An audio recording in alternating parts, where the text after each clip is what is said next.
Tous. Lorsque nous entrons dans ce monde, nous commençons la nécessité d'être éduqués. L'anthropologie chrétienne nous dit magnifiquement que nous sommes nés des individus. Qu'est-ce que l'individu? Celui qui n'est pas en mesure de se séparer de lui-même. L'individu est absolument limité. Il ne sait pas comment sortir de lui. Mais notre vocation est d'être une personne. Et l'anthropologie chrétienne nous dit que nous ne sommes des gens que lorsque nous sommes en possession de ce que nous sommes et en possession de ce que nous nous donnons aux autres. C'est ce qui fait de nous une personne. Mais c'est le mouvement non seulement lorsque vous avez ce que vous avez entendu à plusieurs reprises que vous ne pouvez pas donner à l'autre ce que vous n'avez pas encore. Ce n'est pas vrai. C'est une règle de vie. Qui n'a pas, ne donnera pas à quelqu'un d'une belle manière. Mais ce n'est pas seulement si vous avez que vous êtes une personne. La même manière n'est pas seulement si vous êtes une personne. L'anthropologie chrétienne nous dit que nous sommes des gens lorsque nous vivons le mouvement des termes et nous donnons. Mais nous devons être éduqués pour cela. Quand vous étiez enfant, vous n'avez pas pu partager quoi que ce soit. Vous n'avez même pas compris votre mère comme quelqu'un d'autre. Vous pensiez que votre mère était une extension de vos besoins. À tel point qu'il y a une phase de nos vies que nous voulons intégrer le monde par la bouche, nous voulons tout mâcher. Car tout ce que nous interprétons comme une partie de la nôtre. Vous ne considérez jamais que cette morsure peut blesser ta mère. Vous ne pouvez pas attendre que votre mère finisse de prendre une douche pour apporter votre nourriture ou la couverture de votre rhume, l'eau de votre soif.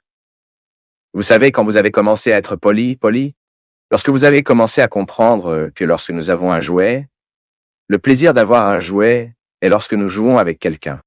Quand nous partageons ce que nous avons avec quelqu'un, notre premier mouvement est toujours individualiste. Ce n'est pas un problème. C'est une phase normative en psychologie, nous l'appelons. Vous devez le traverser. Mais si vous n'êtes pas au courant de ce moment pour vous éduquer, afin que le moment où vous comprenez les premières étapes de la solidarité, vous ne pourrez jamais être une personne entière. Non, il sera toujours marqué par l'égoïsme de vous vouloir tout, de tout vouloir en votre temps, tout en votre temps.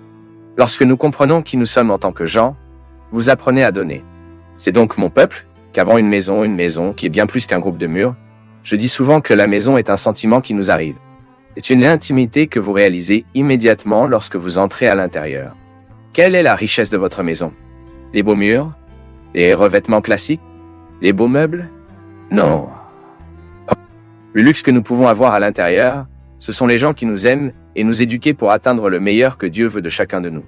Tu as commencé à être évangélisé n'est pas lorsque vous êtes allé à la catéchèse, c'est lorsque la mère s'est rendue compte que vous étiez égoïste avec votre petit frère. Et elle est venue vous donner la première leçon de solidarité qui a généré la multiplication du pain. Pas ma fille, ne soyez pas égoïste. La première leçon évangélique que nous avons reçue dans la vie n'est pas venue avec les formats religieux de la prédication, ni de la catéchèse. C'est à ce moment-là que vous avez constaté qu'il était logique d'avoir à partager avec quelqu'un.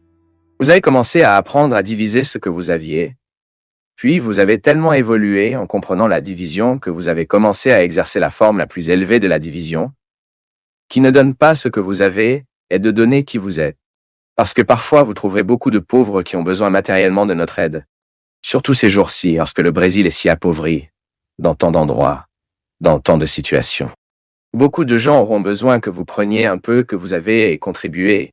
En fait, dans nos périphéries où vivent les personnes les plus simples, la solidarité règne. Beaucoup plus, parfois, que parmi les riches en possession. Là, vous comprenez que lorsque vous sortez votre main de votre poche pour donner quelque chose à quelqu'un, vous tuez la faim de matériel, celle qui fait mal au corps. Mais ne vous y trompez pas. La plupart du temps, les gens vous demanderont de tuer la faim émotionnelle qu'elle a. Les gens ont très besoin de trouver d'autres qui font mal. Et c'est le geste d'évangélisation qui convainc le plus le gens de nos jours. Ceux qui ne nous croient pas. Mon peuple. Et qu'attendent-ils de nous? Un message moraliste? Non. Au début, vous ne pouvez même pas parler de la morale, parlons plus tard, lorsque l'amour est établi. La première chose que nous devons faire est de regarder dans les yeux de ces gens qui ont soif de Dieu et leur offre le Dieu qui nous habite. J'ai un Dieu qui vit en moi. Et il est si grand qu'il ne me convient pas, je dois le partager avec vous. La plupart du temps, mon peuple, moi en tant que prêtre, les gens viennent me voir.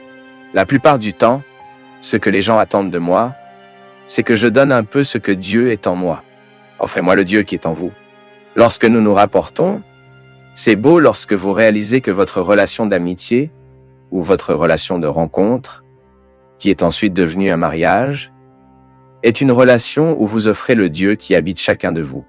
Ensuite, nous sommes des gens entiers, car c'est le Christ qui rassemble nos parties, nous aidant dans l'évolution. Parce que le diable, savez-vous quel est le grand objectif du diable? est que nous restons dans l'individu de toute notre vie. Parce que le diable a beaucoup de chance dans le cœur individualiste, dans le cœur qui ne pense pas à l'autre, dans le cœur qui est toujours marqué par l'envie, la fierté, l'arrogance, le manque de charité. Et nous ne voulons pas donner cet espace. Je veux que tout en moi soit poli pour moi, être une personne et être une personne. Le Dieu qui me habite peut sourire au Dieu qui habite en vous. Ceci est votre vocation. Lorsque vous dites que Dieu vous habite, que Dieu est en vous, si vous êtes un territoire consacré, éternellement conquis par le Seigneur, cela n'a aucun sens de se diviser avec ce qui vous détruit. N'a-t-il aucun sens de nourrir les dépendances qui se dépersonnent, qui éclipsent l'image et la ressemblance de Dieu en vous? Vous n'avez pas de sens que vous nourrissez cette datation, cette relation promiscueuse, indécent, irrespectueux, où vous ressentez beaucoup plus une place publique, où l'autre jette vos ordures émotionnelles et ne se soucie pas du mal qu'il vous fait. Est-ce la libération? Parfois, ce que Dieu attend de nous, c'est que vous terminez cette relation qui éclipse l'image et la ressemblance de lui, car vous ne pouvez pas établir de lien avec quiconque ne veut pas de vous la même chose que Dieu le veut.